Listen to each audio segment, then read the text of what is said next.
Ao ver o marido e a filha seguros, a esposa soltou um suspiro de alívio. Porém, quando ele estava prestes a ir dirigir, em apenas 2 semanas, toda a terra havia se tornado um deserto de morte. As pessoas tiravam a própria vida das maneiras mais extremas. Nas praias os corpos se empilhavam como montanhas, até mais numerosos que os peixes no mar. Tudo porque uma criatura desconhecida havia invadido o planeta, capaz de corroer a mente humana. Bastava abrir os olhos e vê-la para que a sanidade se desfizesse num instante, deixando as pessoas entorpecidas e inevitavelmente caminhando para a autodestruição. Apenas um número muito pequeno conseguiu fugir para o subsolo, vivendo como ratos na escuridão, mas a escassez de recursos logo levou os sobreviventes à loucura. Por um pedaço de pão eles brigavam com violência. Mesmo assim, ainda havia quem arriscasse sair para procurar comida, apenas com os olhos vendados, tateando no breu. Qian Jie e sua filha eram alguns desses poucos sobreviventes, usando óculos tingidos de tinta preta, caminhavam sem rumo, quando, de repente, um som distante se aproximou. Outro grupo de sobreviventes empurrava lentamente um carrinho de compras,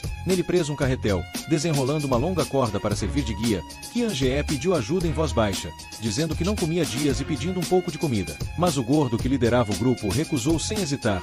Os companheiros atrás dele o apressavam para que seguisse em frente. Qian Jie sabia da crueldade da sobrevivência, mas pela filha ele mordeu os dentes e ofereceu um gerador em troca de comida. Ao ouvir a palavra gerador, o grupo parou, mas antes que tomassem uma decisão, um vento gélido soprou. Sem ousar ficar por muito tempo, decidiram levar Qian Jie até seu abrigo. Seguindo a corda guia, chegaram a uma estação rodoviária abandonada, onde viviam pouco mais de 10 sobreviventes. Eles dividiram um pouco alimento restante. Ao pensar na esposa perdida, Qian Jie ficou tomado pela dor, mas não tinha quem contar, apenas engoliu a tristeza sozinho. Alguém comentou que, no fim do mundo, o mais assustador não era a falta de recursos, e sim a distorção da natureza humana, pois ainda havia na superfície um grupo de olhadores que caçava sobreviventes. Por isso, eles raramente aceitavam estranhos. Qian Jie só havia entrado por pura sorte. Mas quando a noite caiu, todos se deitaram no interior de um ônibus, e Qian Jie, em silêncio, foi até a sala de controle e pegou todas as chaves dos veículos. Ignorando os gritos de uma mulher que tentou detê-lo, ligou o ônibus sem hesitar.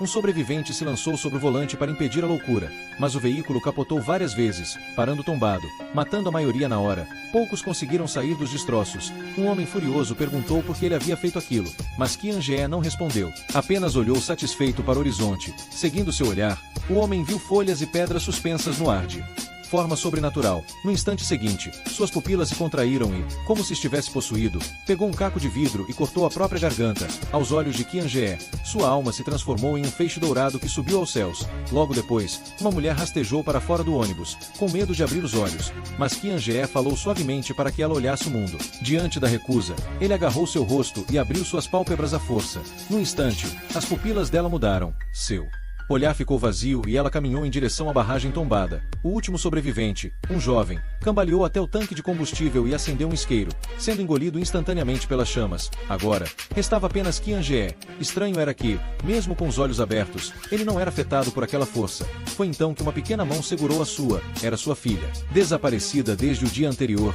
que finalmente havia reaparecido. E assim o filme chega ao fim. Quem tiver interesse pode assistir ao Origina.